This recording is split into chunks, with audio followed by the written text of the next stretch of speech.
नमस्कार दोस्तों, फिर से आप सभी लोगों का स्वागत है प्राइम इंडिया न्यूज़ के टॉप 5 में। और मैं हूं आपका दोस्त, आपका होस्ट शंभू कुमार और ध्रुव सेन।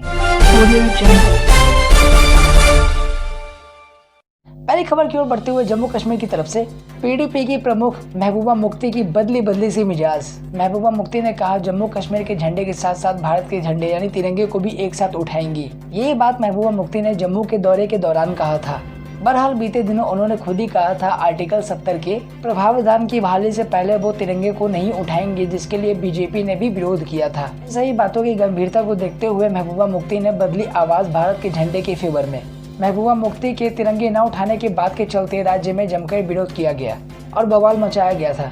इतना ही नहीं, महबूबा मुफ्ती ने इन सभी चीजों को देखते हुए अपने बयान तो बदले ही साथ में जम्मू कश्मीर के संविधान में आस्था और भारत की एकता और अखंडता की रक्षा करने की भी शपथ ली। अब दूसरी खबर की ओर बढ़ते हुए पेटीएम की तरफ से छोटे छोटे बिजनेसमैन और दुकानदारों को पेटीएम अब लोन ऑफर करने वाली है। जान लीजिए पेटीएम की तरफ से मिलने वाली सुविधाएं क्या है। खुदरा विक्रेताओं को पेटीएम ने हेल्प करने की बात कही है, कम से कम ब्याज दर पर। बस आपको बताना है कि आपके बिजनेस का क्या बजट है, उसी हिसाब से आपको लोन दिया जाएगा। इसकी पूरी प्रक्रिया डिजिटल तरीके से होगी। छोटे मोटे बिजनेसमैन को पेटीएम की तरफ से कम ब्याज दर पर 5 लाख तक का लोन दिया जा सकता है। और इसके लिए पेटीएम हर रोज ईएमआई जमा करने के लिए एक नया प्रोडक्ट लॉन्च कर रही है, जिससे आसानी तरीके से हर रोज आप अपनी ईएमआई जमा करा सकते हैं। अगर आपकी सिबिल स्कोर अच्छी रही तो समय समय पे आपको लोन भी ऑफर किया जाएगा, जबकि पेटीएम लोन का फायदा तकरीबन 1 लाख कस्टमर्स पहले से ही उठा रहे हैं। तीसरी खबर की ओर आगे बढ़ते हैं, जो कि कश्मीर की ही तरफ से है।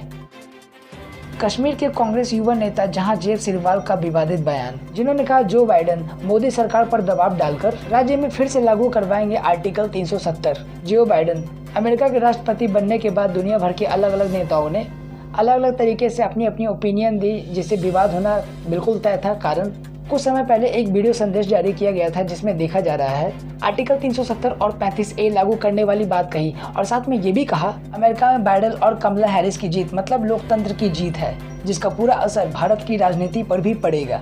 ये कहाँ और किस पे निशाना साधा जा रहा है ये बताने की जरूरत नहीं है। इसी के साथ चलिए चौथी खबर की ओर आगे बढ़ते हैं। पेटीएम, गूगल पे, फोन पे जैसे सभी यूपीआई एप्लीकेशंस के ऊपर 1 जनवरी से लागू किया जाएगा एक नया नियम। NPCI national payment corporation of India ने थर्ड पार्टी एप्लीकेशन प्रोवाइडर पर 1 जनवरी 2021 से 30% कैप लगाने का डिसीजन लिया गया है।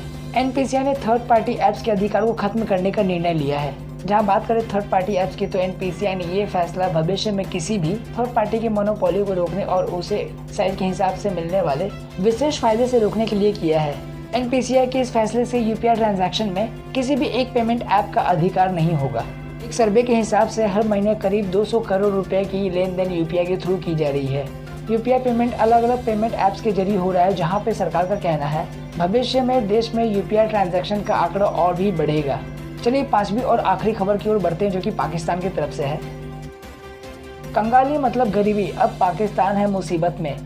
इन दिनों पाकिस्तान मुफलिसी की जिंदगी गुजर बसर करने पर मजबूर है, और इस बीच पाकिस्तान के सबसे बड़े दाता है सऊदी अरब, जिन्होंने अब अपने हाथ खड़े कर दिए हैं। जहां पाकिस्तान से सऊदी अरब ने अपने $2 बिलियन का कर्ज वापस मांग रही है, और इसी कारण पाकिस्तान के प्रधानमंत्री इमरान खान अपने सदाबहार दोस्त चाइना के सामने नए कर्ज के लिए कटोरा लेकर खड़े होने की तैयारी में है। सवाल ये उठता है कि आखिर कटोरे का साइज कितना बड़ा होगा? क्या वो कटोरा प्रोफेशनल भिखारी वाला ही होगा? आपका ना थोड़ा ज्यादा मजाक हो गया। चलो अब टॉपिक पे आते हैं। बात करते हैं प्रेजेंट की, तो पाकिस्तान के खजाने में मात्र $1 बिलियन की राशि बची हुई है।